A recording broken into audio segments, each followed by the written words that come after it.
Bahum sahasramabhilimnita sayudantam girimekhalam mudita bhorasasenamaram.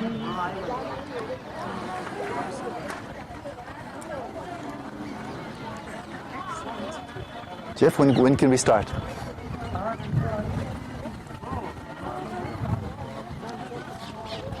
Jeff, when can we start? Anytime. Oh, okay. I think we should start before the sun goes down. Robbie's not ready yet. Okay.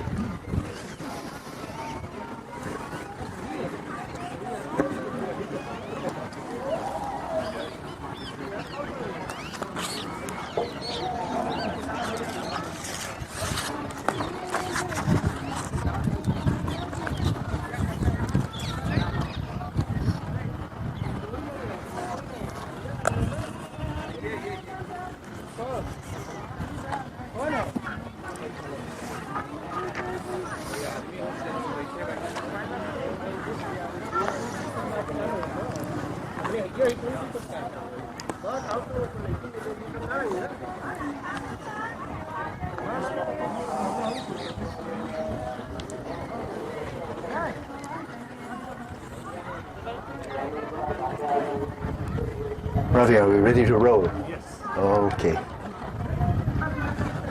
Oh, that's so. Well, I'm very glad to be able to join you, despite the little obstacles we had on the way, or at least I had on the way to get here.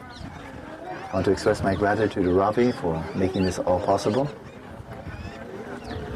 So as you have been also, I've just been sitting here quietly preparing motivation and recalling the extraordinary event that took place here more than 2,500 years ago, to remind you a little bit of the immediately preceding context for the Buddha coming to this place. Having achieved awakening in Bodh Gaya, he rested in that state of awareness, of awakening for 49 days, and then was moved by compassion to share his insights with others.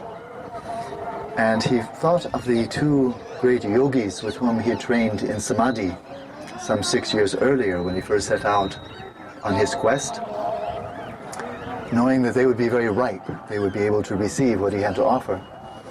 But he checked with his mind, and he saw that it's with his heightened awareness, and he saw that they had already passed away. So they couldn't receive teaching from him in that lifetime. But then he thought of his 5 close companions with whom he had engaged in many ascetic practices for some years, knowing they too would be very ripe for the teachings he had to offer, and he saw that they were all alive and healthy, and that they were here in Sarnath. And so, knowing that they would be the suitable vessels to receive the teachings that he had to offer, then he walked from Bodh Gaya here to Sarnath. And I invite you to try to imagine this yourself. They saw him coming from afar, these 5 comrades. They weren't really disciples of him at that time. They saw him walking from afar. And at that time they felt that he had kind of gone soft, because he had given up on the ascetic practices that they had been all performing together. He had earned their tremendous respect by the intensity of the austerities that he had practiced, but then he seemed to have given up when he accepted some food, namely some curd or some yogurt and some rice from one woman who offered it to him with great devotion. And from their perspective, he'd simply gone soft. From his perspective, he was restoring the vitality and strength of his body, without which he recognized that it would be not possible for him to pursue his quest to its culmination. So for Gautama himself, of course, that was no deviation. It was rather finding a middle way that had eluded him for the last 6 years. But when they saw him coming from afar, as far as they were concerned, here was the person who had kind of fallen away from the path. And so they spoke among themselves, the story goes, and said, when he comes, well, we will let him join us. But unlike before, we will not show him respect, because we have kept true to our austerities, to our self-mortification. And so if he wants to join us, he can, but we will be rather nonchalant. kind of just accept him, but don't show any respect. They all agreed among themselves that this would be a bit of cold shoulder they would show to him when he came. But they saw him walking closer and closer, and just one by one, individually, without their sharing any words, they were so deeply moved by the sheer splendor of his physical presence that without any further talk amongst themselves, any changing of heart, one by one they stood in reverence, because they recognized something really extraordinary had taken place during his absence from them. And so by the time he came upon them, they had all risen with deep reverence. They prepared a seat for him. He sat, they sat, and then they listened with great attentiveness, but already deeply moved by awe, by tremendous reverence, just by his sheer physical presence. So this first turning of the Wheel of Dharma, the sutra, the discourse of turning the Wheel of Dharma, in which the Buddha laid the foundation, the framework for all of the teachings he would give for the remainder of his life. This was the teaching he gave here in Sarnath, and I invite you to check this out on the internet. You can simply Google the name of the sutra is simply the Turning of the Wheel of Dharma Sutta. You'll find several translations, they're all very good. But rather than spending this very precious time we have together right now simply reading something you could very easily read on your own, I thought I would rather just draw out the highlights, especially as they pertain very directly to us now, more than 2,500 years later. And so, as I try to do so often, I'd like to share with you the gist of the Buddha's teachings. I understand it in a very traditional context, so I have no new Dharma to add. I don't want to offer some New Age Dharma or some Alan Wallace Dharma. The Buddha did a perfectly good job. But to try to bring his teaching into the 21st century so that they are, on the one hand, utterly traditional, at the same time, utterly contemporary. So that's my aspiration to share with you. I'm so glad you can all be here. I see many familiar faces. Some names I remember, some not so clearly. But let's turn now to what the Buddha shared with this very small group, just 5 disciples, as they sat listening, I think with great expectation, because it was clear just by their sense of him that he seemed to have achieved what he was seeking. And now they were all ears, as we would say nowadays. They were all ears.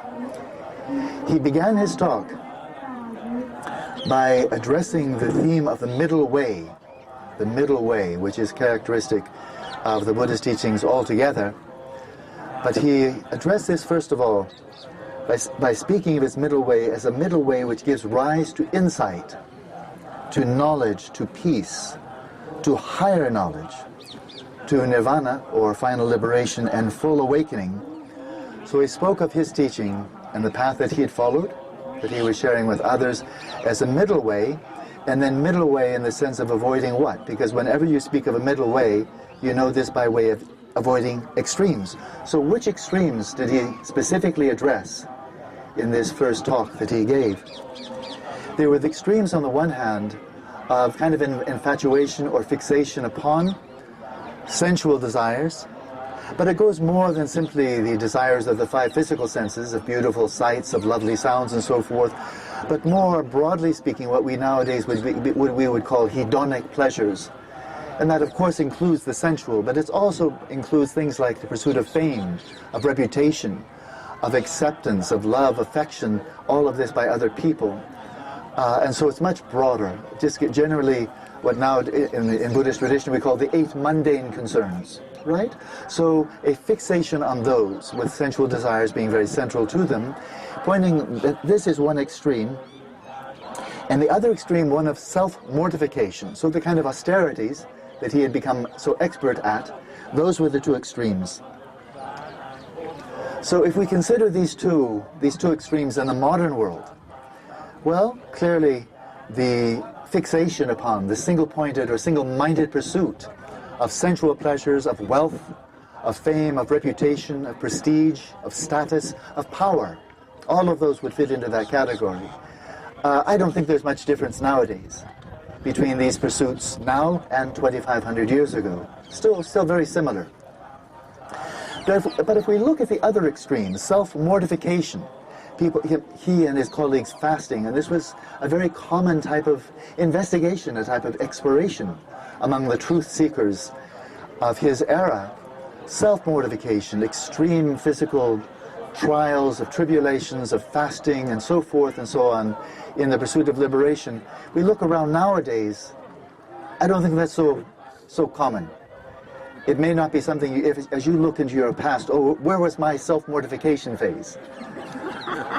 I actually went through a little bit of that as a monk, but nothing to the intensity that he did. But nowadays in our modern world, self-mortification doesn't seem to be a major extreme that many people are interested in, right? So we might think, well, we're living in the 21st century. We don't really need to be concerned with that because we're not interested.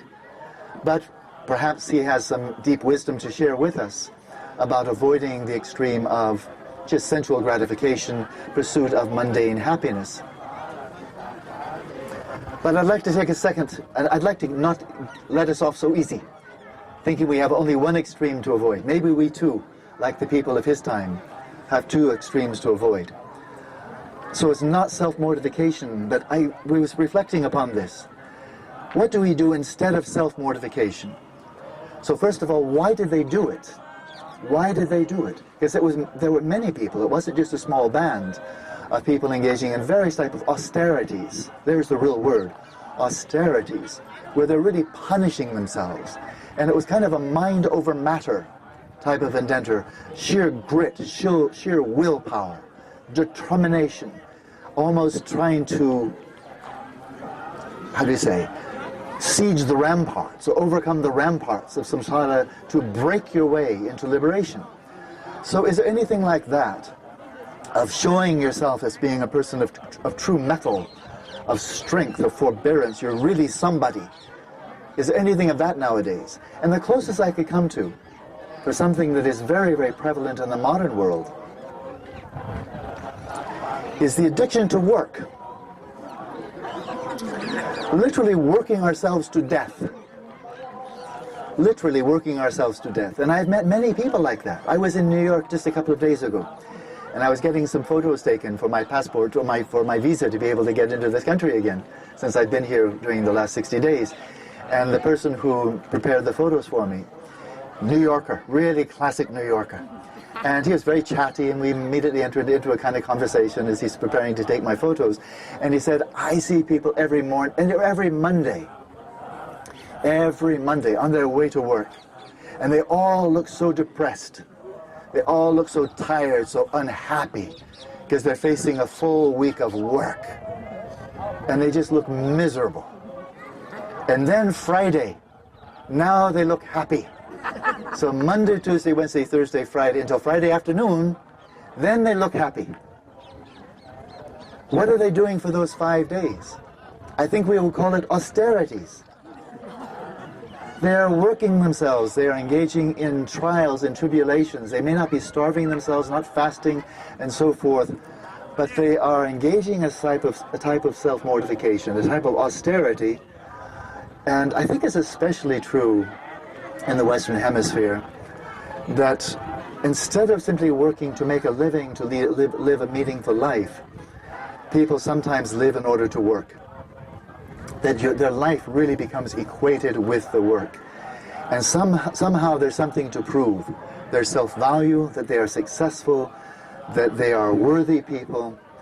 And this is perhaps their notion of this is how you achieve liberation, by working really, really hard and making a success of yourself. So I think, as far as I can tell, that's the closest we come to some modern version. And then there's Friday.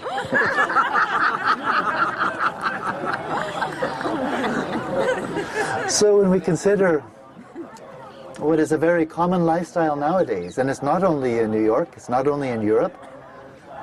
I know you're from multiple countries here, in Mexico City, in Sao Paulo, in Sydney, it's all over the world, where 5 or 6 days a week, people are engaging in austerities. They're going to work, they're just working hard to succeed, as somehow thinking this will be a path to liberation, but the liberation comes on Friday, when they can take a day off, 2 days off, and then it's a total fixation on sensual pleasures.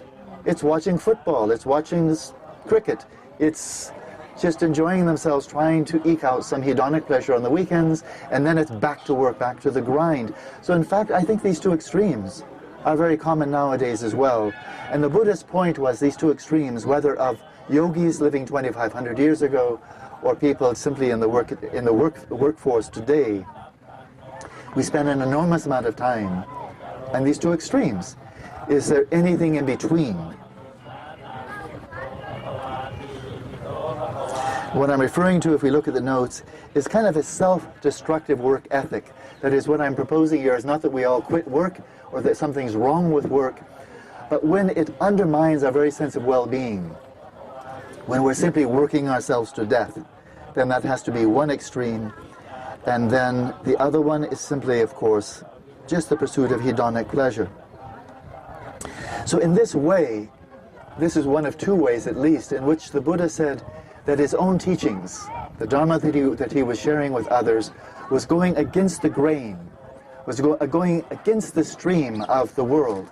It wasn't just going with the flow of what everybody else believed, but he was suggesting something that would be contrary to the way of life of many people at that time. So, where did he come from? The life of a prince was pretty much 100% indulgence in sensual pleasures, and then going off and becoming an ascetic, a yogi with austerities, 6 years of exploring the other extreme and finding neither one gave rise to freedom, gave rise to satisfaction, gave rise to genuine happiness.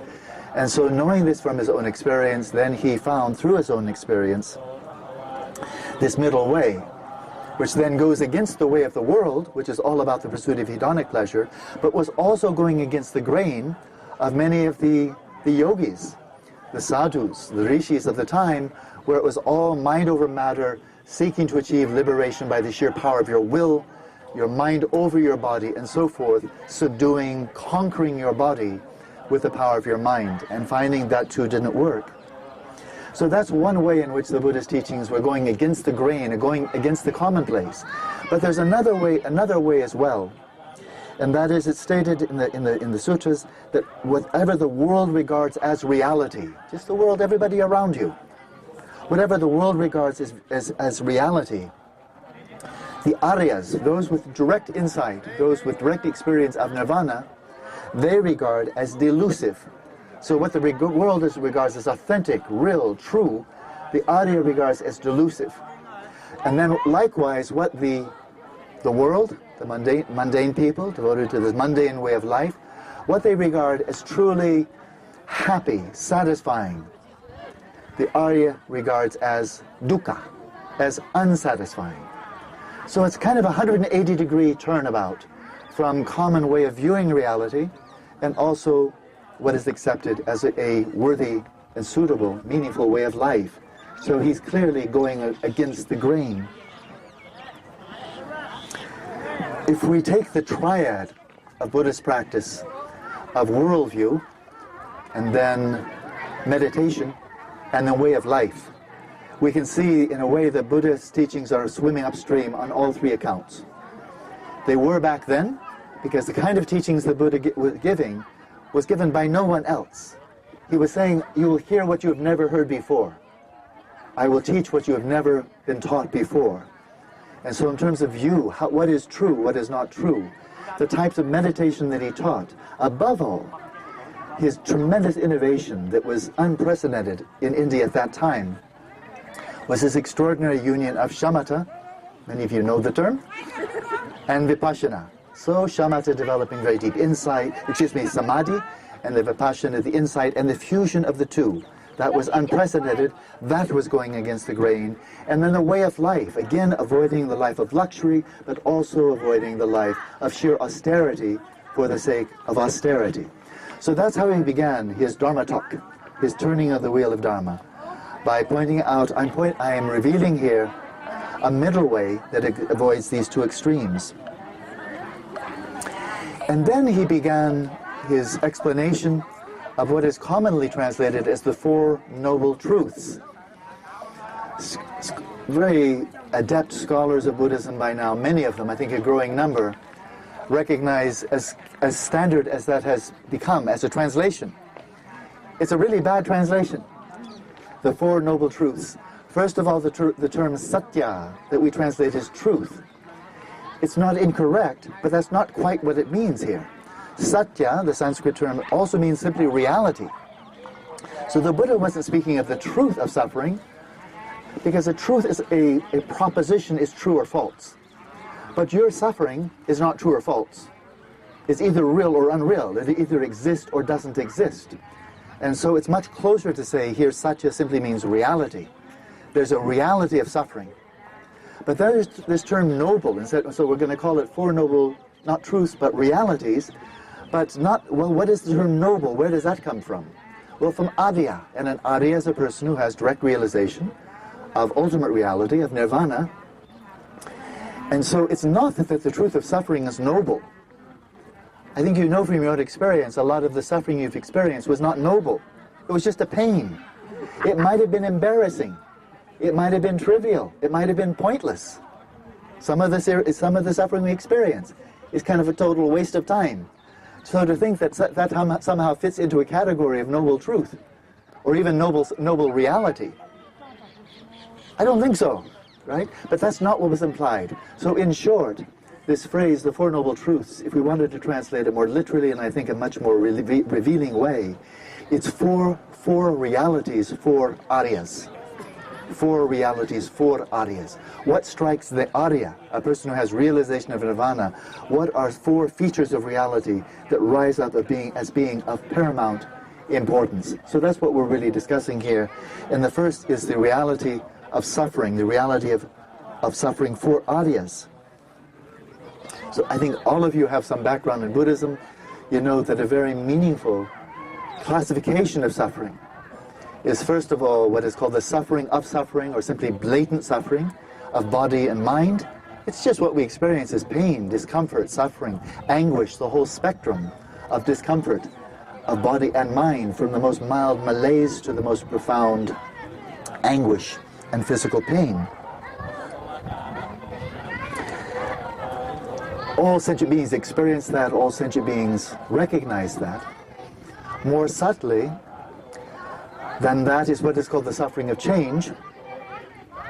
And here, the implication is not that the sheer experience of change itself has to be one of suffering, that change is somehow unpleasant in and of itself, but rather what we bring to the reality of change, of impermanence, of all conditioned phenomena being in a state of flux.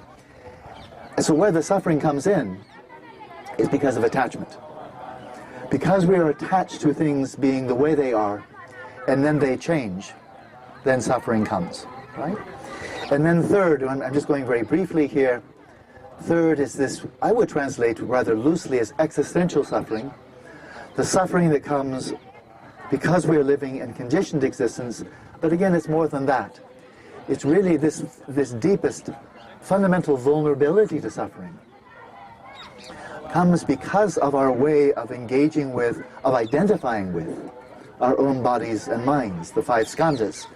And because of our strong identification with these as being truly I and mine, this makes us vulnerable to all manner of suffering. So I'd like to pause with that threefold classification, which I find, again, enormously meaningful, and to relate them to a couple of other triads that we're all familiar with. Let's take the triad that comes in the second noble truth, the second reality of the source of suffering, the three poisons of hatred, of craving, of delusion. And I think we can line these up and see there's a meaningful correspondence. And that is, whenever we experience hatred, anger, aggression, hostility, rage, that whole spectrum, whenever we experience that, there's always blatant suffering. Right? We never get so happy that we start getting angry. We never experience such a deep sense of serenity and peace and calm that we start feeling resentful or feeling rage, right? Anger, that whole spectrum, let's just call it anger, hatred, it always comes out of getting something we don't want or losing something we do want. It pretty much boils down to that. But it means there is a root, something underlying the mental afflictions of hatred, of anger, that saturates them in every single instance, and that is displeasure. We're unhappy about something, and then almost like a pot that boils over. We're unhappy, unhappy, unhappy, and then it boils over, and now we're angry. Now we're pissed off, right? Resentful, hateful, and so forth and so on, but it always stems from, or grows out of, unhappiness, right? And that blatant unhappiness, physical suffering, mental suffering, there's a strong correlation there, right? In terms of an antidote, if we wanted to, today, start suffering less, let alone liberation in 5 years or 5 lifetimes or 500 lifetimes, if you just like to suffer less, today, what can we do today so that we suffer less? And then we have to go, of course, to the fourth noble truth, the fourth reality for Aryas, to the path, and something that yields very quick benefits in terms of the sheer alleviation of suffering is the first of the 3 higher trainings. Leading an ethical way of life, leading a life of non-violence, of non-harming. An ethical life, of course, includes not only avoiding injurious behavior of body, speech, and mind, but also, of course, devoting ourselves to wholesome conduct, being of service when we can. That summarizes all of Buddhist ethics. Avoiding inflicting harm unnecessarily, and helping out whenever the opportunity arises. If one slipped into that mode today, if one had not done so yesterday, slipped into that mode today, seeing the impulses that might come up to speak harshly, to deceive, to manipulate, to use one's body in an injurious way, or to harbor malevolent thoughts, injurious thoughts. If one made that a point today to avoid such kind of conduct, and with that as a baseline of ahimsa, of non-violence as your baseline, on top of that, then keeping your eyes wide open, where's an opportunity to help someone else out, to alleviate suffering, to lend a helping hand, to bring someone joy. And you had that as your MO, your modus operandi for a day. I think in that day, compared to yesterday, you'll find your suffering less. Your interactions with other people, they'll be more pleasant. Because people already sense their guard will come down a little bit as they sense how you're engaging with them. So there's a meaningful triad there, I think. If we go to the second mode of suffering, the suffering of change, what among the 3 poisons, which one is most strongly correlated with that type of suffering that comes in conjunction with, in our experience of change? It's quite clearly, it's craving. It's attachment, right? Because we're attached to things being the way they are when they're pleasant. Whether it's a marital relationship, a friendship, a situation in the workplace, your car being unscratched, your health, whatever it may be, because there is attachment to that, we're already primed, almost like you've pulled the, what's that called, the trigger mechanism on a pistol. When you've pulled that back, it's cocked, right? You're cocked, ready to fire. As soon as there's attachment, you've pulled the, what is that little thing called, the trigger? The hammer, thank you. You've pulled the hammer back. Then it's only, all you have to do is bump it, and it will fire, right? As soon as there's attachment, as soon as there's craving, the mental affliction of craving, the hammer is pulled back, and you're already primed to suffer.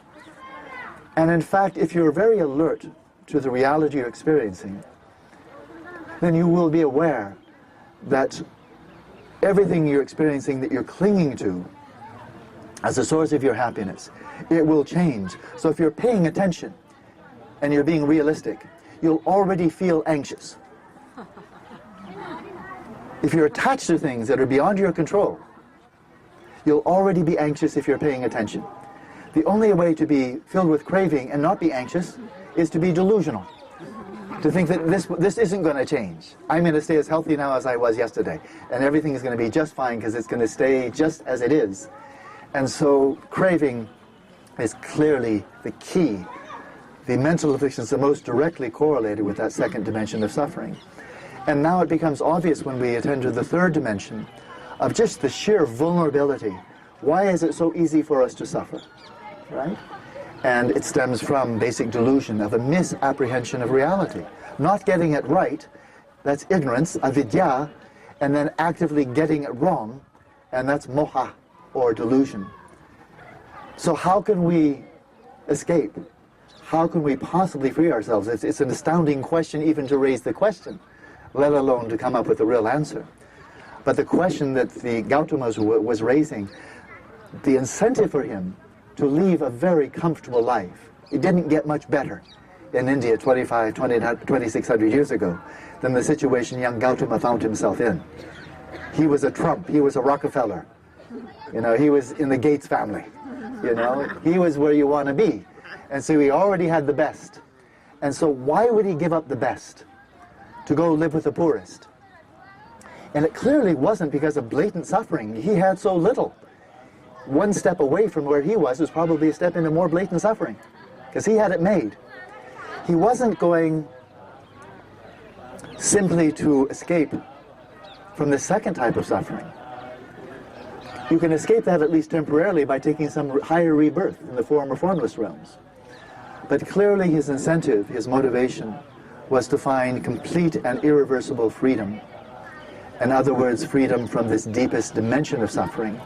And he recognized that this could only be gleaned through insight, not through self-mortification, not simply through samadhi, and certainly not simply through following a life focused on one's own sensual gratification. So in that regard, coming back to the three higher trainings, it's wisdom. Wisdom is the only antidote, wisdom is the only remedy for gaining freedom from that deepest dimension of suffering.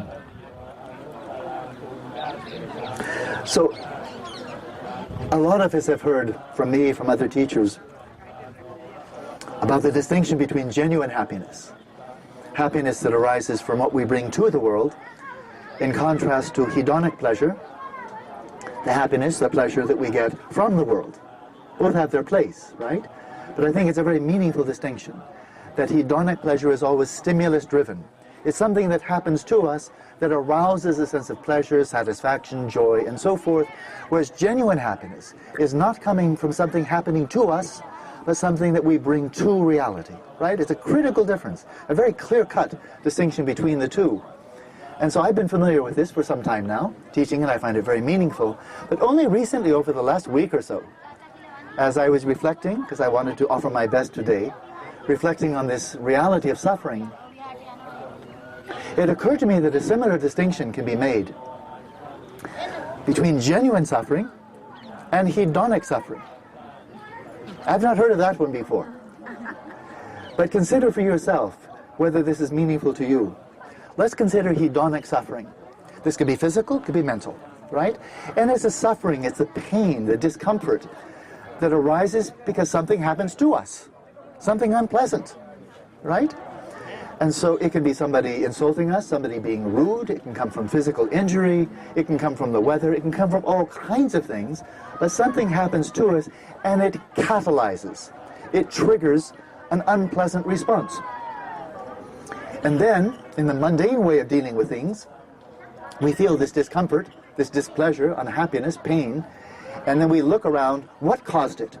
Who did it? What did it? Where did it? How did it? But we're looking for that catalyst, and then we find the person, we find the situation, we find the place, we find whatever it is, and say, aha, that's what I need to avoid.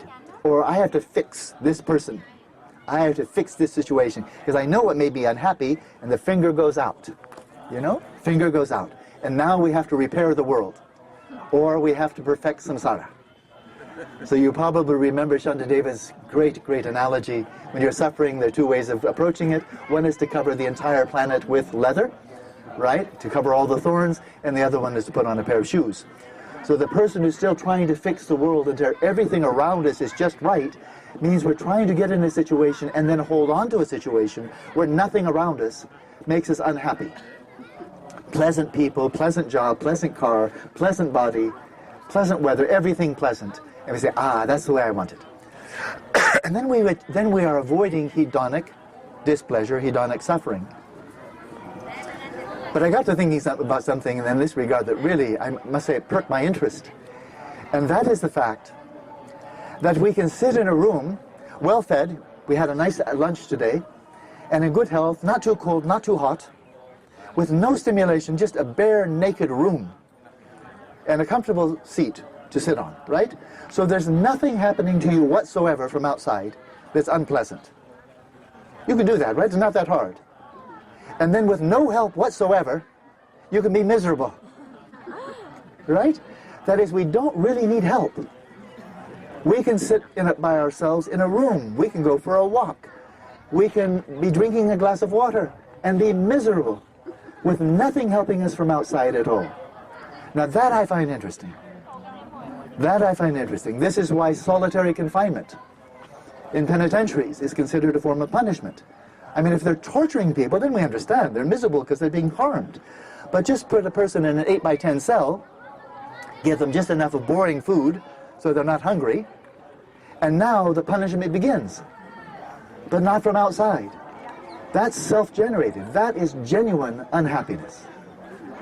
It's not coming from stimulus. It's not stimulus-driven. Now that, to my mind, is much more interesting than somebody insulting me and then I feel bad.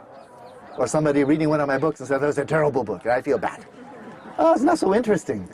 We all understand that.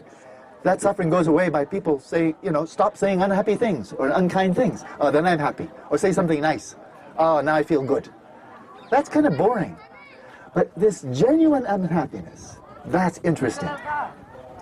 And how it can be that a person in a penitentiary, for example, who probably got there because of his own mental afflictions, and the actions coming out of them, can be put into solitary confinement and be abjectly miserable with no help from outside, whereas if you go to one of the meditation huts in the mountains above Dharamsala, or to other retreat centers, if you look at the cell of the yogis, they may just be about indistinguishable from the cell in the penitentiary, often worse.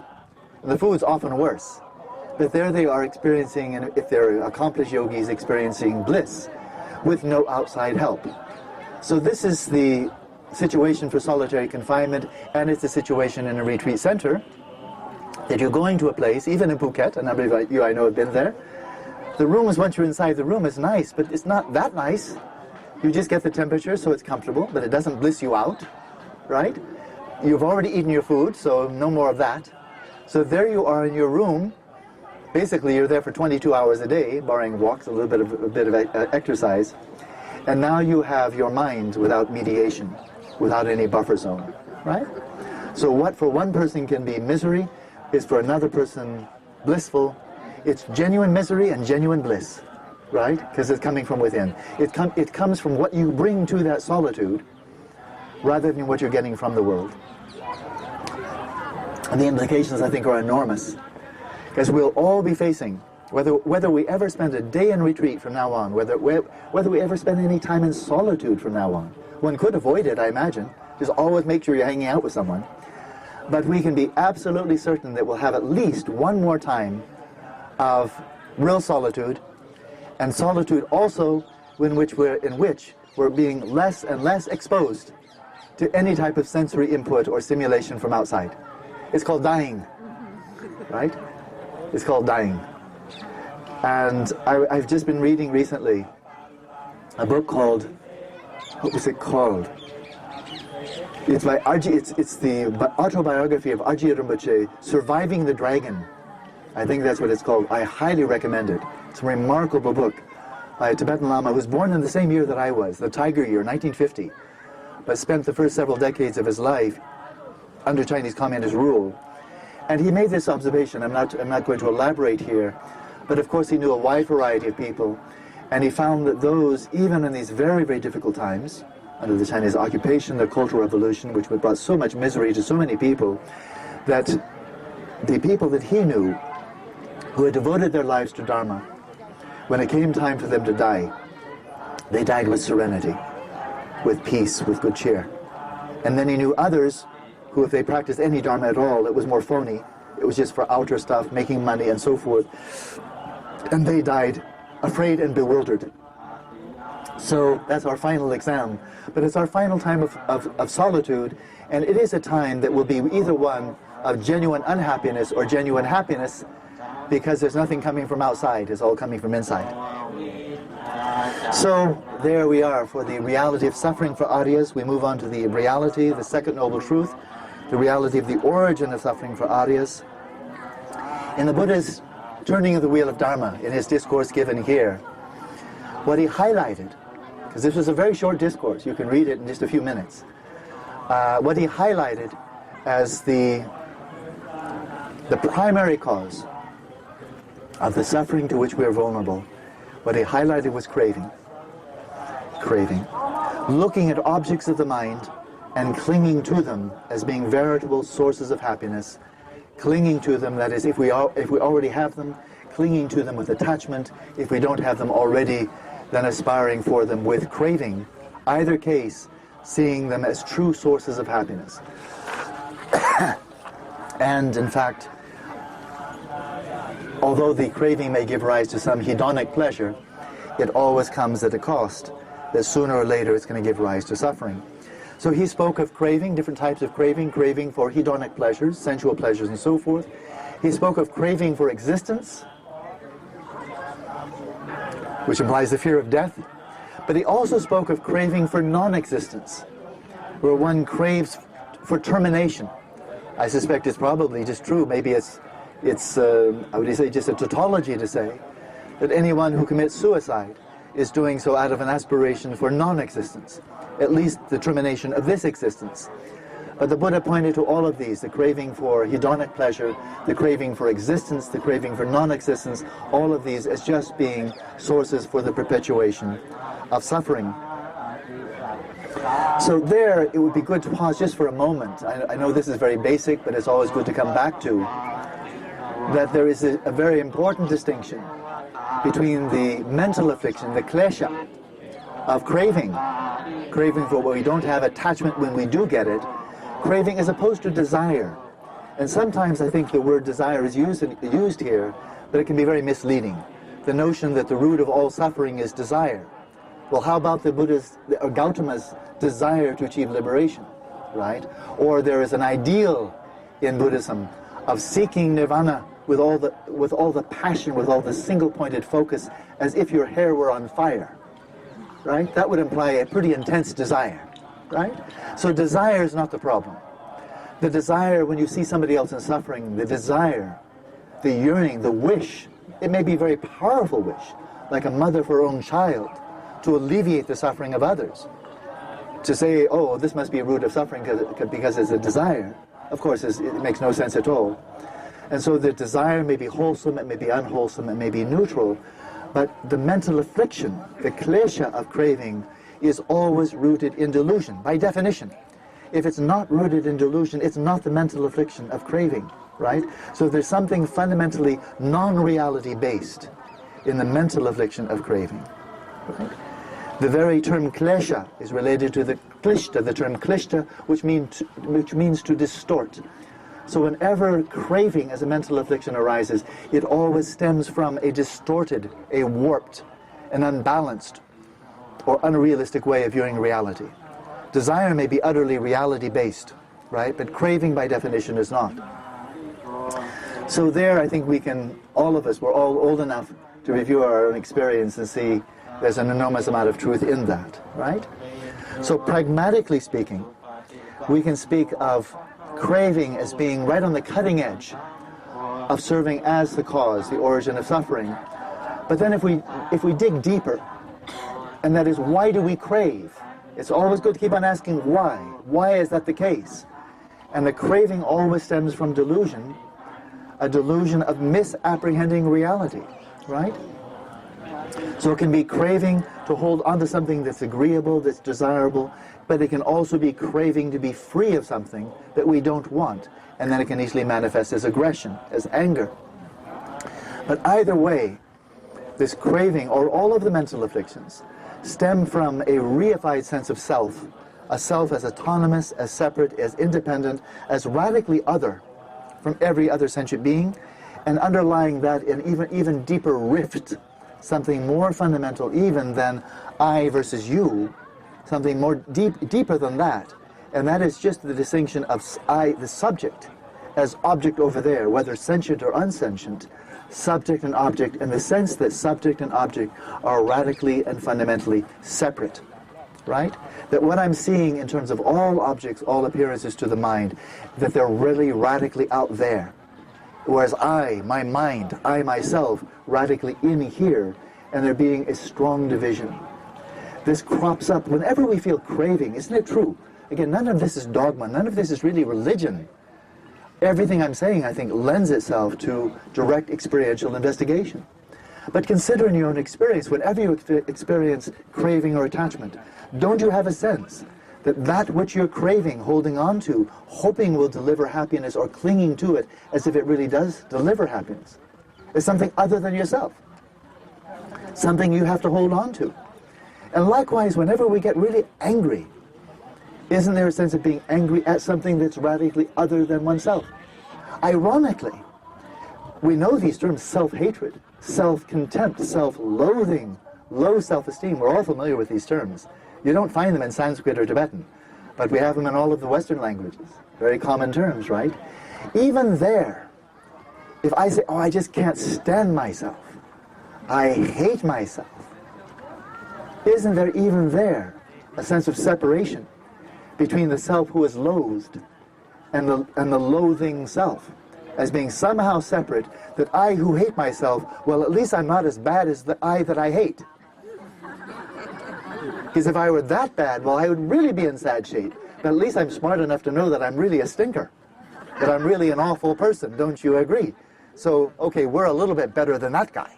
You know, me, him, right? So even there, I think there's something of a separation. Likewise with self-infatuation, narcissism, looking into the mirror, looking at whatever, and thinking, oh, I'm so special.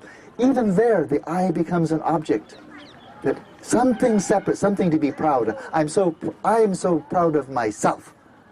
Already there's something of the division there. It's strange. So, the long and the short of it, we can say, pragmatically speaking, what directly delivers up the suffering that we experience is craving. Craving, grasping, attachment. But underlying that is the delusion that allows for that craving to arise in the first place. And so, relating these to the fourth noble truth, that which directly overcomes the craving is samadhi. The craving for all these objects. When you achieve shamatha, you achieve deep samadhi, then you're tapping into something that actually is a wellspring of happiness. Now you can be attached to that too. But then to cut through that which underlies craving and attachment, to cut through the delusion, then samadhi isn't enough. If it were enough, then Gautama could have had a very short excursion away from the palace. Because the first thing he did, of course, was seek out first one and then two great samadhi masters, achieving the same level of extraordinary samadhi that they had. And if that were it, if that were enough not only to cut through craving, to really attenuate craving almost down to zero, if that were enough to also eradicate delusion, then he would have just gone off and been, you know, a happy camper, and would not have had to engage in those 6 years of austerity. So the only remedy, again, for delusion that underlies craving, we keep on coming back to the central theme, that it is wisdom, it's insight. One final point there, you'll see it in the notes, is that we have all kinds of ignorance and all kinds of delusion, and much of it is acquired. We have to learn it. The notion that people of a different skin color, maybe lighter, maybe darker, maybe browner, maybe pinker, you know, or even hair color, who knows what? People with bigger noses or smaller noses. But racism, fundamentally, has to be learned. Babies aren't racist, right?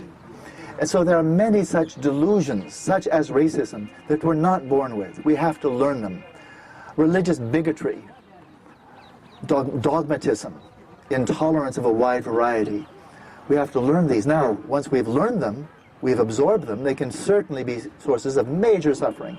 We know how many occasions and throughout history where so much suffering, just inconceivable suffering has come because of learned ignorance, regarding one's own race as superior, one's religion as superior, and so forth and so on.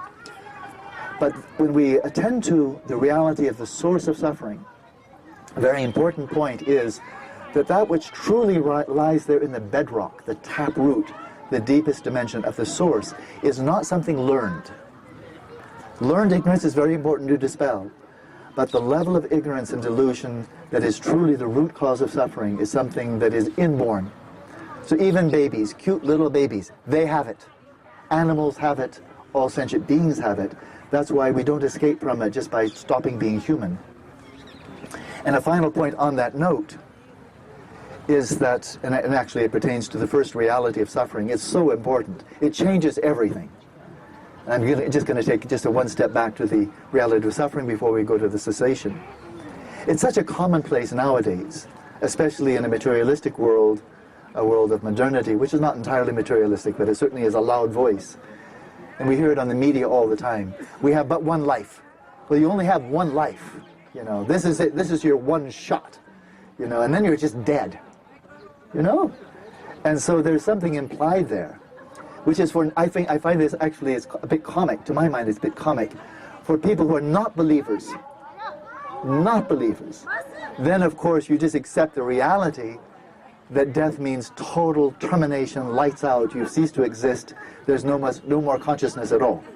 Whereas for believers, well, believers believe in Krishna, they believe in heaven, they believe in hell, limbo, nirvana, rebirth, and so forth and so on. I find that simply comic. I really do. Because for one to know that death means the termination of your consciousness, then clearly you must know what are the causes, the necessary and sufficient causes for consciousness. You must know that, right?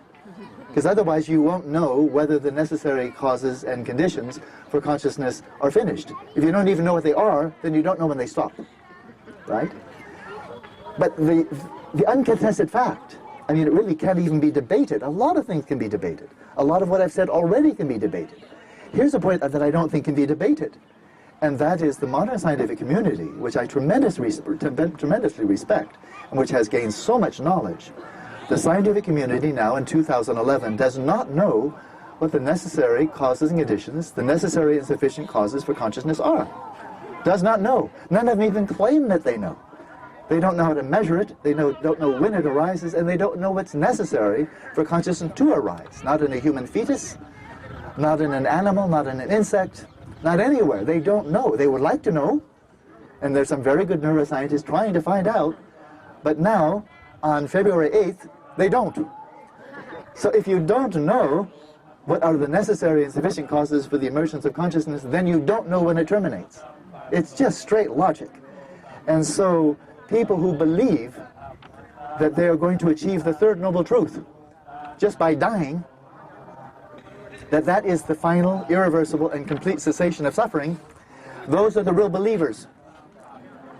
Because there is no factual basis for that. All we know is that the body stops moving and it starts to deteriorate, to decompose. Well, that's not exactly breaking news, right? And so we are all, I think the gist of what I'm saying here is that unless we are knowers, unless we actually know what happens to consciousness at death, and I believe there are people who do know, but unless we know, we're all believers, or we're simply agnostic. But the notion that if you're secular, you're somehow not a believer, whereas all religious people are believers, is, I think, quite quaint. We move on to the third reality of cessation of suffering for Aryas. As I mentioned before, pragmatically, this would mean overcoming, really banishing, that whole impulse, and even the seeds for the impulse of craving, that no matter what one encountered, whether it's a person, a place, reputation, whatever it may be, tangible or intangible, that the craving simply won't happen. There is one sutta the Buddha was saying, and the practitioner will observe, does this impulse of craving ever arise in me at all, on any occasion? If it does, then you're not free yet, right? Whereas you see, no matter what happens, if craving never arises, okay, there's an indicator. So pragmatically speaking, it's overcoming all craving. Epistemically speaking, or in terms of knowledge, it's when delusion no longer arises because it's been replaced by insight, by knowing reality as it is. And so there's a cessation there. But what does it really mean? That is, if one is going to follow this path, obviously one is not going to have a clear idea from the very beginning what it's going to be like at the very end, right? That would take all the fun out in a way. Because then you would already be at the end if you knew what it was like already, right? So that's kind of a commonplace. So there has to be something of a mystery there because we haven't realized it yet. At the same time, oh, that would be helpful, thank you. At the same time, if we were to devote our path, devote our lives, even multiple lives, I'll just leave it there. Good. If this is going to define a life, a dedication of this path, in other words, really entrusting oneself to the Buddha, the Dharma, and the Sangha, there must be some, to my mind, I know it's true for me, there must be some meaningful sense of what is the culmination of the path. I mean, if we're going in that direction, the direction I'm sure is good. If it's ethics, it's samadhi, it's wisdom, I'm sold. I'm totally, I bought in, right? But what's the culmination?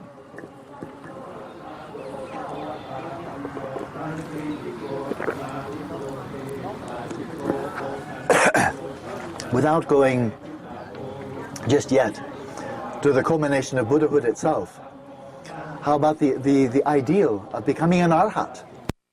Many of the Buddha's disciples did achieve that. What does that mean? And it's very clear from the Buddhist teachings in the Pali Canon that it means a cessation of conditioned consciousness. That is, your 5 skandhas, your body, your feelings, recognition of the whole array of mental factors, compositional factors, and then consciousness including all 6 forms of consciousness, the 5 sensory, and then mental consciousness. All of these arising in the Buddhist understanding in dependence upon klesha and karma, all of them being conditioned. That continuum of the 5 skandhas, that continuum of body, mind, lifetime after lifetime, that is irreversibly terminated, right? I mean, it's really clear. So, once again, one doesn't need to believe it, but within Buddhism, that really is clearly what the Buddha was stating in no uncertain terms, that the continuum of the 5 skandhas is cut. Now, one can say, well, if it's cut, that means you mean, in other words, you're not conscious anymore. You finally got to commit suicide. Ultimate, irreversible, total suicide. What the materialists think just comes easy, just by dying. The arhat has to work lifetime after lifetime after lifetime, finally gets to commit suicide, and never come back. Total termination. I'd have to say for myself, and this is true for me for the last 40 years that I've been a Buddhist, the notion that the culmination of the path is just to have everything stop doesn't make any sense. It makes the whole universe not only look like an ocean of suffering, but look like a big, nasty joke. Big, pointless joke, and the only reason to exist is to stop existing. I've never found that to be a worthy aspiration. Not something I can ever devote a lifetime to.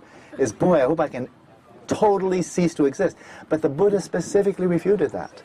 I mean, if that's what it was all about, then craving for non-existence would be something to be approved of, rather than the first thing he pointed out, this is to be avoided. So that can't be it. So conditioned consciousness comes to an end. Even the subtle continuum of consciousness that is conditioned, it goes on from lifetime to lifetime, that comes to an end. But what happens to the arhat after the arhat passes away? Not annihilation, and yet not more of the same. Something inconceivable, but something that can be realized. And we'll return to that topic in Bodh Gaya. Yeah, so you can't bail out just yet. See you in Bodh Gaya. Commercial. Because, yeah, a commercial break. Because I was asked by dear Ravi to speak on the meaning of enlightenment. Well, that would be prime time to speak about the meaning of enlightenment. But for now, I think the Buddha was very deliberate in not expounding in detail about this is what it will be like. Believe me, just believe me, that if you try hard enough, you're ethical enough, your samadhi's good enough, your wisdom's good enough, this is what it will be like. He didn't go there. But it was rather recognize here's the reality of suffering. That you can know about already. You don't have to wait. And then through your own investigation, recognize through your own inquiry what is the true source of suffering, the reality of the source of suffering. He said, here's the reality of suffering, recognize it. Here's the reality of the source of suffering, eliminate it. And that's something we can't do. We don't have to wait for lifetimes, for years, even for months. We can see that in one day, on occasion, if we can release craving, release anger, release delusion, there's less suffering right there. We can see it through our own experience. And so he approached the reality of the cessation of suffering as a process of elimination. That you know what the reality of suffering is, you know what the reality of the origin of suffering is, and you will be free. Now what would that be like? Well, okay, come and see. Come and see. But it is a freedom from what you do know about, and you do already want to be free of it. We don't need to be persuaded to want to be free of suffering, and any intelligent person doesn't need to be persuaded to want to be free of the causes of suffering. But much easier to talk about it than to identify it, really, in contrast to all the catalysts of suffering. Oh, I'll be this happens, if that happens, I go from here to there, get a new job, and so forth and so on. And so, we then move to the path, the reality of the path to cessation for Aryas. So what the Buddha addressed in this first discourse given here, where we see so many people praying and giving Dharma teachings and just taking in the environment, is he immediately addressed the Noble Eightfold Path. So this summarizes everything that he has to teach. And so just to run through it in the order that he gave, which is interesting. This Noble Eightfold Path is often called right this, right that. I would suggest authentic might be a bit closer. So an authentic view, not the right view. When you say the right view, that sounds to me like a catechism. Like, okay, I already know it now. If you agree with me, you're right. If you agree with the textbook, you're right. But there are authentic views, and there are inauthentic views. Something in accordance with realities, something not in accordance with realities. I wasn't really interested in people who agree with reality, and if you do, that's an authentic way of viewing reality, right? So this, once again, we all know that we've had inauthentic views, ways of perceiving and understanding one situation or another, and he's suggesting an authentic view is integral to the path to liberation.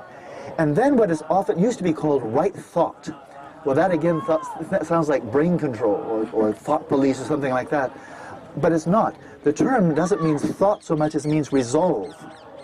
Resolve, aspiration. Those trained in Tibetan Buddhism or Mahayana Buddhism, motivation. Motivation, intent, authentic intent, right? So we have desires, but we don't act on or even intend to act on all of our desires. But so a desire may spin. You may want something, desire something, and then think, maybe not. And then without it ever turning into an intent, it just fizzles away. So I wanted it for a while, but then I didn't after all, right? But if it clicks over into an intent, now the gears are meshing, and now you're in action. There's something in motion there for action to occur. And so is your intention, your resolve, your motivation, are they authentic? Are they in accordance with reality or not? Right? So that's the second one. Authentic resolve. Then we go from there. And those two, authentic view, authentic resolve, those are most strongly correlated with the higher training in wisdom. This is according to one of the sutras itself. Those two are related to wisdom. Right view, that makes sense. But also it takes wisdom to have authentic resolves, authentic motivations, authentic desires. Any fool can desire anything. But you have to have some wisdom to desire things that will truly provide you with the happiness that you seek, that will lead you to liberation rather than to simply the perpetuation of suffering. So the first two have to do with wisdom. And then there's authentic speech, speech in accordance with reality, authentic action, acting in accordance with reality, authentic livelihood, that again is in accordance with reality, and those three correspond to the higher training in ethics. And then we have another triad, and this is authentic effort. How much effort, what kind of effort, in accordance with reality or out of control, out of accord with reality. Authentic mindfulness, right mindfulness, authentic mindfulness. So a lot of you have heard me speak about mindfulness in the past. Mindfulness is a mere mental factor. It's simply a non-forgetting. It really is simple. It's bearing something in mind, retaining something in mind with which one is familiar without forgetting it. Okay, so whenever I've given my basic 1 week long shamatha retreat, that always comes up, right? But it's perfectly clear that if that's all that's operating, then that's not necessarily wholesome. That's not necessarily going to lead you towards liberation.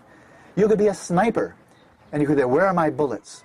How do I take apart this? How do I clean this gun? How do I find my target? Oh, I remember, this is my target. Oh, here, oh yeah, now my gun is well oiled. Now it's ready to shoot. Oh, good, I remember. And that, yep, I'm ready to go. Okay, let's go kill the person. That's mindfulness, but it's not authentic mindfulness, right? It's not in accordance with reality. It's not a type of mindfulness that leads to liberation. So authentic mindfulness always is rooted in ethics, whereas the mere mental factor of mindfulness can be unwholesome, wholesome, or neutral, right? Authentic mindfulness, and then finally authentic samadhi, authentic concentration or mental unification, because the term samadhi means really coming together, a kind of composure, collectedness, right? Or as one translator, a very good Western scholar, Peter Harvey, translates as mental unification, but once again it must be authentic, merely being very concentrated, like a person playing a video game, or playing a fast game of tennis, or air traffic controller. They're very concentrated, but is it the type of concentration or samadhi that liberates? No. And so there is the correspondence. Those three, the effort, the mindfulness, the samadhi, those are the three aspects of the Eightfold Noble Path, the Noble Eightfold Path, that are most directly related to the higher training in samadhi, or mental unification. So we're moving now that we're onto the reality of the path. We can speak not only of the reality of suffering, but also what results from following an authentic path. This path of ethics, the path of samadhi, the path of wisdom. And the Buddha addressed this specifically. He spoke of, and without any kind of denigration or disparagement, he spoke of the kind of happiness, mundane happiness, that comes from having enough to eat, enough food, enough shelter, enough clothing, and medication or medical care when you need it. Those are all hedonic, and I think we all care about them. And the Gautama himself, when he had finished with his austerities, he too made it clear that he valued having good health, because the mind that we're functioning with arises independent upon the body, and if the body is weak, emaciated, malnourished, then we simply cannot function at our best. And he recognized that. That's why he took the food, of course. And so, having pointed out, acknowledged the value of these types of mundane happiness. Again, let's just look at them. Having enough to eat. If you don't have enough to eat, it's hard to think about anything else. I mean, if you're just hungry because you skipped lunch, that's one thing. But if there's no food around, I was watching CNN this morning and saw people from Afghanistan crossing over the border into Iran, just hoping to find work. Coming from one terribly troubled country, entering another terrible country, very troubled country, but where they thought there might be a little bit more economic opportunity. But Iran doesn't want them. So as I just watched these people getting off the truck, happily they gave me some clairvoyance. CNN gave me some clairvoyance. To see these people, it was only probably a day old, getting off these trucks in the middle of the desert, in a foreign country, they probably don't speak the language, and just desperately hoping to be able to get enough work to eat.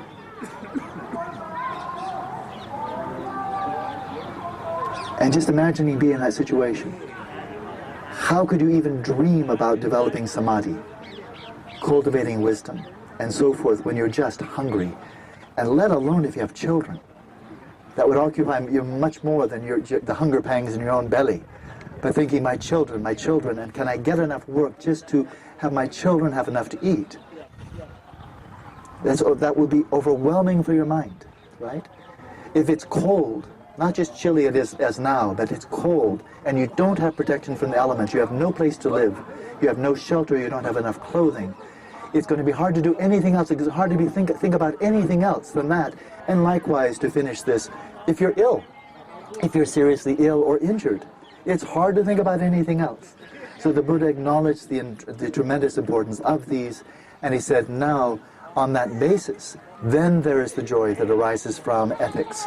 We call it the joy of blamelessness, of having a clear conscience, right? Of leading an ethical life, and having that satisfaction, that contentment at the end of the day, and at the end of a life, that you know this was a life well led. And it's a much deeper type of satisfaction, a type of sukha. Genuine happiness is coming from what you bring to reality rather than what you're getting from it. So he acknowledged that as being far greater than any kind of happiness you'll get that is stimulus-driven. Because we all know that we don't have enough to eat, don't have enough shelter, clothing, medication, that will occupy our minds. But once we have enough, we're taken care of, we're covered, and our families are covered, and we don't have that immediate anxiety. It's not in the front of our mind. You know, can I take care of my children tomorrow and the next day and so forth and so on? Then that's a great relief, not to have that suffering, that anxiety. But then if you have twice as much as you need, and 10 times as much as you need, and 100 or 1,000 times as much as you need, as the fabulously wealthy have, of course, now it's known scientifically as well as just by people who are not scientists, that it doesn't give you twice, 100 or 1,000 times more happiness. It may not give you much more at all, right? You just have more stuff. And so once you have enough, that's really where the fork in the road comes. Once you have enough, now where will you go? You have enough. You're covered. Now what? More of the same? Or will you have a display of imagination, an arousal of imagination to think, all right, but this was all preparation to find genuine happiness. And so the Buddha spoke then of the genuine happiness, the sukha that arises from ethics, the deeper sense of sukha that arises with no stimulation from outside at all, that comes from samadhi, right? And the Buddha said of the bliss of samadhi, that this is a bliss, a kind of joy not to be feared. Not to be feared, right? There are many other cases where he said, don't get stuck. All of you have had, probably all of you had teachings on shamatha. So you've at least heard about the bliss of shamatha, and many of you have had some taste, some foretaste, a little glimmer at least, of the joy that can arise from simply practicing shamatha. But he said, don't fear this. Don't fear this. Don't get stuck. Don't cling to that as an end in itself. But there it is. It is a joy not to be feared. The joy arising from samadhi, the genuine happiness arising from samadhi. And then finally, the culmination of this, and that is the joy arising from wisdom. And that's something of, one could say, unconditioned value, with no limit, limitless value. And so what type of wisdom is that? What kind of knowledge or insight is there in that? And as you know, I engage with a lot of scientists, so many of whom I respect very greatly, and who have provided us with so much knowledge. Again, I think it's probably true to say that scientifically speaking, we've learned more in the 20th century about the natural world than in all of the centuries that preceded that. I mean, it's just extraordinary, and for many reasons, but just the sheer volume of scientific research going on, the kind of money spent on it, the type of intelligence and creativity, and just time spent in scientific inquiry. Well, the 20th century was like none other that preceded it, and the 21st century continues to go, you know, in that same route. And so we can be, I feel, tremendous gratitude and appreciation for the enormous amount of knowledge, and so much of it very, very useful. And some of it just curious. I mean, knowing that there are exoplanets, there are planets around other suns, right now is not very useful. I'm glad to know it. I kind of suspected it was the case. But not very useful at this point. But so much of scientific knowledge, of other kinds of knowledge, is of practical benefit. Holding a microphone, not having to shout at the top of my lungs, you know, just to 30 people. For medicine and so forth and so on. All of that, we can revel in the many aspects of knowledge, the broadening of our knowledge that has come through scientific inquiry, which has been almost entirely focused outwards, even in psychology. Almost entirely focused outwards. Even psychologists tend to focus professionally on other people's minds, right? Investigating them, understanding them through questionnaires, through interrogation, through studying behavior, and studying brain activity. So even the study of the mind, which is so internal, so subjective, scientifically, it's a scientific study if and only if it's done objectively. Where's the data? So evidence-based, like the cultivating emotional balance, that training is now evidence-based. Why? Because scientists got involved, By the way, the scientists weren't receiving the CEP training. They never received it. The ones conducting the research, they never received it. But they were conducting it on those who did receive it, and they found objectively, through questionnaires, brain studies, physiological studies, behavioral studies, oh, this was really an effective training. So it's evidence-based. Why? Because it's physical evidence. It's quantitative. It's objective. All good. All good. But now we ask this deeper question. What types of insight, what types of knowledge not only expand your knowledge repertoire or make your life easier or healthier or more comfortable or give you cooler things to play with, you know, toys and entertainment and all that kind of thing, but what types of knowledge, what types of direct insight actually transform your mind irreversibly? Not only transform, I mean, a lot of things could transform the mind badly. Brain damage could, at least for this lifetime. But in Buddhism, the stakes, in the Buddhist teaching, the stakes are far, far greater. You can damage your brain, but it's only one brain. It's only for this lifetime, right? You may be psychologically impaired, you may have schizophrenia, you may have some other kind of psychosis. But it's just one lifetime. Then it's over. I don't think you can carry your psychosis into the bardo. Because then you have a subtle mind. So you may remember being psychotic, carry through. Now you have just a mind-made body. You don't have brain chemistry, you have no neurons. You have no brain to be injured or damaged or diseased. So from a Buddhist perspective, everything that is contained within one lifetime, you can say, well, that's just one page in the book. It's just one chapter. So even if it lasts for the whole chapter, it's just one chapter. Right? In the Buddhist teachings, in the Buddhist view, the stakes are far, far higher. And that is what types of insight, what type of direct knowledge transform irreversibly in a way that matters, that counts from lifetime to lifetime. And most importantly, which types of insight not only transform, but liberate. Really free us from the root causes of delusion that underlie craving and all other mental afflictions, which underlie all the types of suffering that we experience. And there, let's just go through them briefly. It's getting a bit chillier, so I'm going to wrap things up pretty quickly here. The Buddha said of all footprints made by sentient beings, the biggest footprint is made by the elephant. I think it's true, whales don't leave footprints, otherwise he might have said a whale. Right? But no footprints for the whales. So I think they have the biggest feet. At least as they did in India. That was the largest footprint was made by the elephant. And the Buddha said similarly, of all the insights, which one leaves the greatest imprint, has the biggest impact on the human mind? Realization of impermanence. To realize non-self, to realize emptiness, of course that's deeper, but not so accessible, that'll take some work. But to really fathom the reality of impermanence, of one's own, of our own mortality, the fact that everything we're experiencing is in a state of flux, all our relationships are in a state of flux, or to take this fourfold aphorism.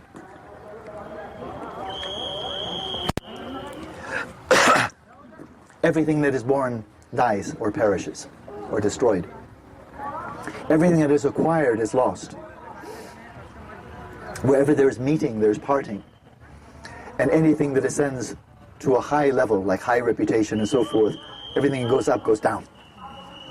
There's 4 existential facts, that are so easily ignored and that we might so deliberately wish to cover up. Because it takes the fun out. It takes the security out. It takes a lot of the joy out of samsara. As we meet someone and think, now that I've met, now it's certain we will part, and we will part forever. Now that this is born, it will die. Now that I've gotten this, oh yeah, well I'm going to lose it. And it's built in. That's the interesting thing.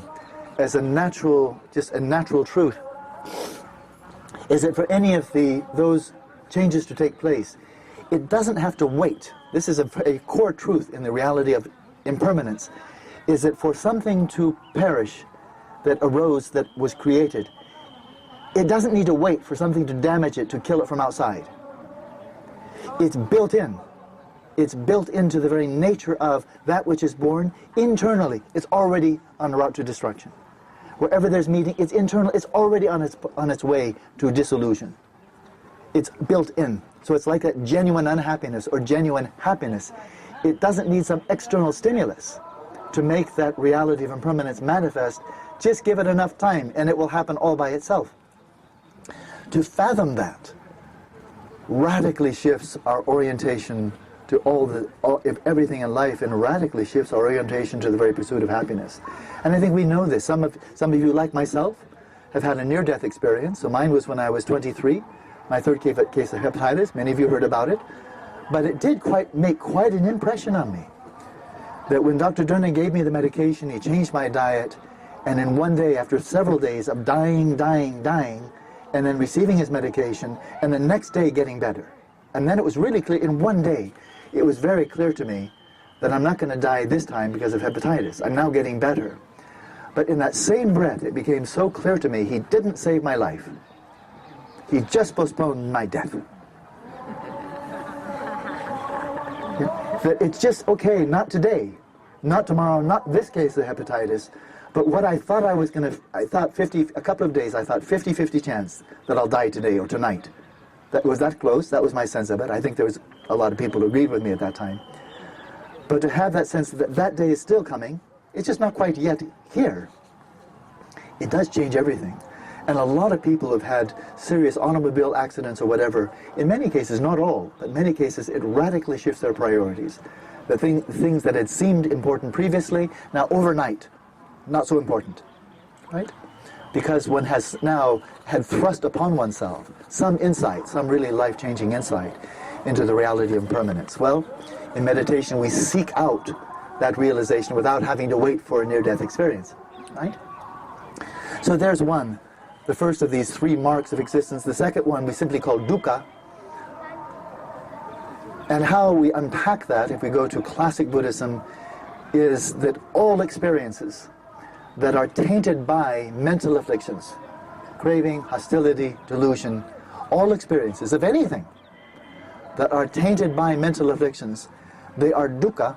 And I think the best translation I have is unsatisfying. It's not that they're suffering or painful. A lot of them are not painful or suffering, but they're unsatisfying. There's something about them that's built in, and it's not the object's fault. It's not because some problem of the appearance is, it's not a fault of the reality of impermanence. It's because of the mental affliction. It's because of the presence, the role, the impact of the mental affliction on our experience, of whatever it may be, that we will not derive satisfaction. It won't last. So that's kind of sobering. If one really gets that, it goes in, the hook, it sinks in, and it just catches us.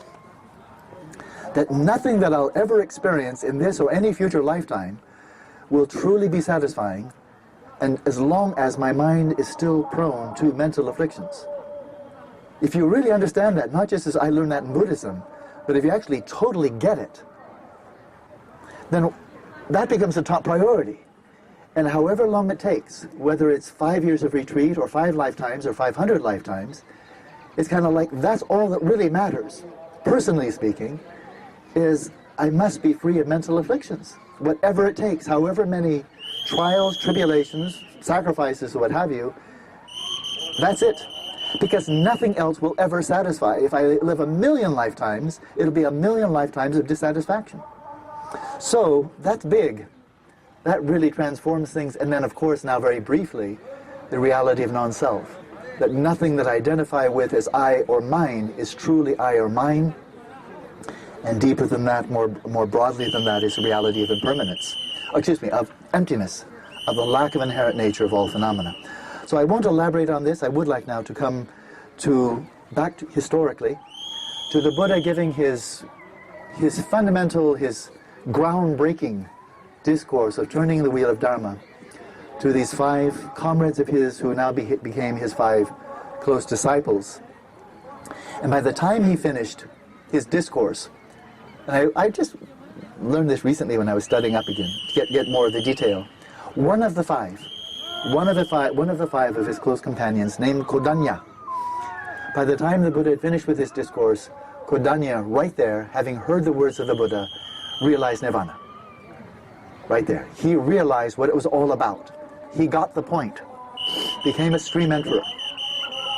He was the one. Now the other ones in due course, they gained realization as well. But one right there, he was so close, he was so ripe. In the Buddhist terms, there was so little dust on his eyes that he could hear one 10 or 15 minute talk, and he achieved nirvana. And this was called a direct realization of nirvana by way of insight. And what triggered it for him? What nailed it? What catalyzed that profound breakthrough? And it was his insight into origination and cessation, or we would call it dependent origination, pratitya samuppada, dependent origination. The origins of suffering and the cessation of suffering, because that's what the whole Dharma talk was about. The origins of suffering and the cessation of suffering. And his fathoming that, it's all about causality. His fathoming that gave rise to realization of nirvana. Now those of you who studied Madhyamaka, you know that nirvana is synonymous with shunyata, emptiness. A lot of you have been trained in the teachings by Tsongkhapa, by Nagarjuna, and you'll know that the teachings on dependent origination and the teachings on emptiness are essentially the same teaching.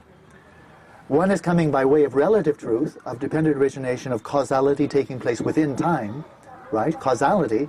The other coming in from the perspective of ultimate reality, the absence of inherent nature. But this interface between the two, because all conditioned phenomena do arise in the process of dependent origination, therefore they are empty. And because phenomena are empty, therefore they can enter into causal interrelationships. Those two. That it can seem like if everything had no inherent nature of its own, if nothing existed from its own side, it would seem like, well, then there couldn't be any causality because nothing really there.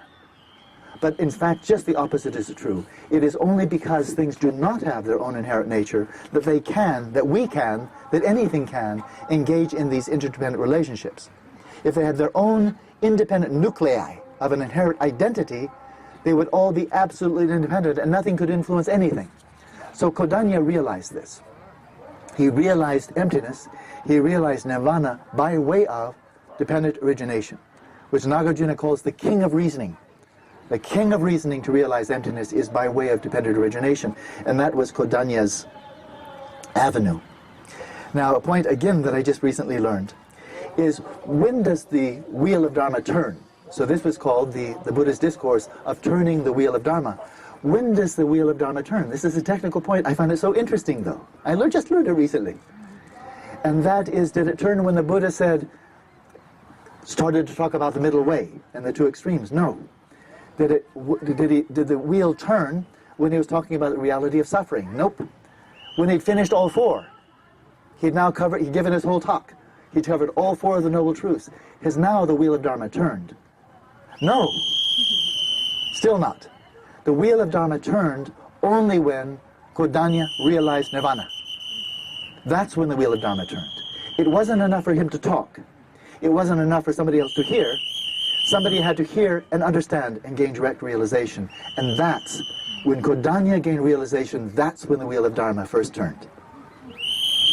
I find that so interesting, that it takes transmission. Otherwise, the Wheel of Dharma has not turned. There's just been the preamble, a clearing of the throat, a preparation of the way. But the Wheel of Dharma turns when someone else gains realization. And that was the whole point. I find that very, very interesting. We're coming to an end here. So the emphasis here is that the turning of the Wheel of Dharma resulted in others, namely Kodanya, gaining direct insight through their own personal experience regarding the reality of the cessation of suffering. That's when the Wheel of Dharma turns, through their own direct insight.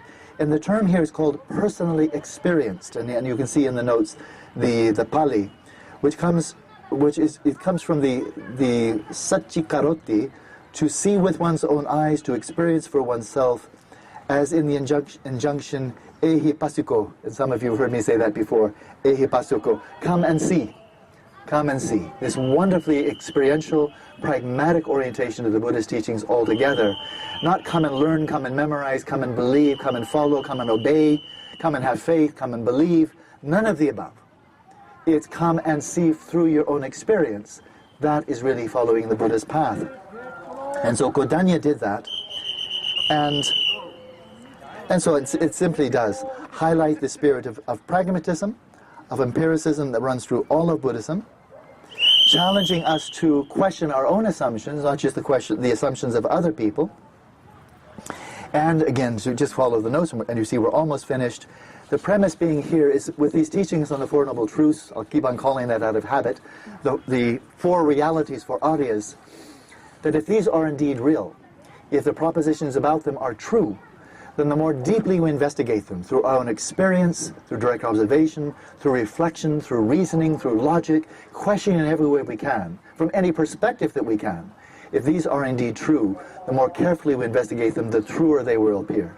And if something is false, if a proposition is false, the more carefully we investigate it, the falser it will appear. So I'll end on this note as a concluding remark. Scientifically, because you know I'm interested in science and the interface between science, because science is the dominant knowledge paradigm of modernity, and Buddhism is coming in and saying, hey, there's somebody else on the block. Science is not the only kid on the block. Buddhism is also a knowledge tradition, not just a religion, a belief tradition, a faith tradition. And so in scientifically speaking, something is a scientific truth only when it has been published through a peer review process. It's true. If you've simply made the discovery, but it's not been corroborated by anybody else, it's not been published, it's not gone through the peer review process, well, that's an anecdote. That's your experience, fine, but were you drunk? Were you taking LSD? Were you lying? How do we know? That's just what you say. It's just a statement. But once it passes through peer review by knowledgeable, well-informed, capable, open-minded, objective peers, and it gets into nature, it gets into science, it gets into any top-notch peer-reviewed scientific journal, on the day of its publication, that's when you say, that's when the discovery was made. And so it's a little bit like Kodanya. And that is, it's not a discovery until somebody else has affirmed it as well. Right? It has to be public. So Buddhist teachings became public when Kodanya got it. Right? It was public, because now it's two people. It's two people. And likewise in science, it's not enough for one person to discover it. Somebody else needs to review it, to corroborate it. Best yet, do the research all over again and see if they can get it as well.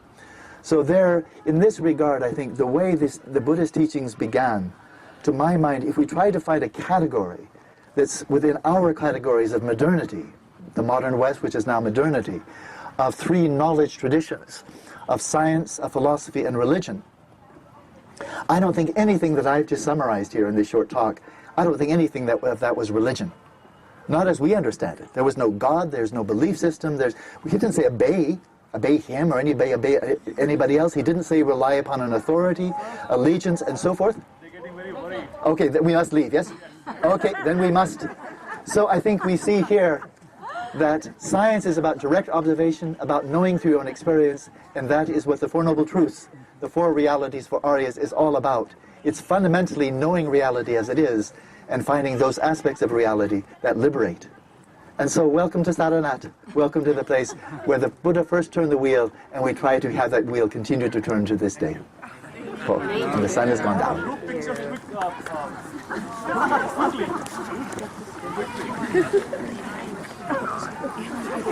Are there any more of the handouts? The handouts? You must ask Ravi. If there aren't any right now, there certainly can be.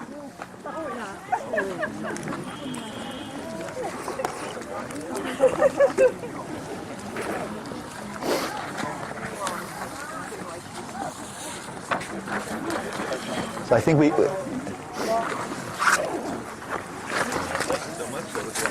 you're welcome. Hi, I'm Jerry Pearson. Hi, Jerry. Hey, how you doing? I think I should be asked not for whom the whistle blows. It blows for you. Yes. I thought it was a very loud whistle. Wasn't subtle at all. That didn't. Very consistent. Yes, and I'm still wired. I see. Wired in multiple ways. Et voilà. One. Okay, stage 2. Yes. They had 5.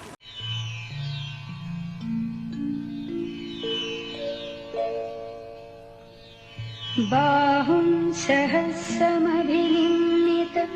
सायुधन्तं गिरिमेखलं मुदित घोरसदृशदर्शनम् से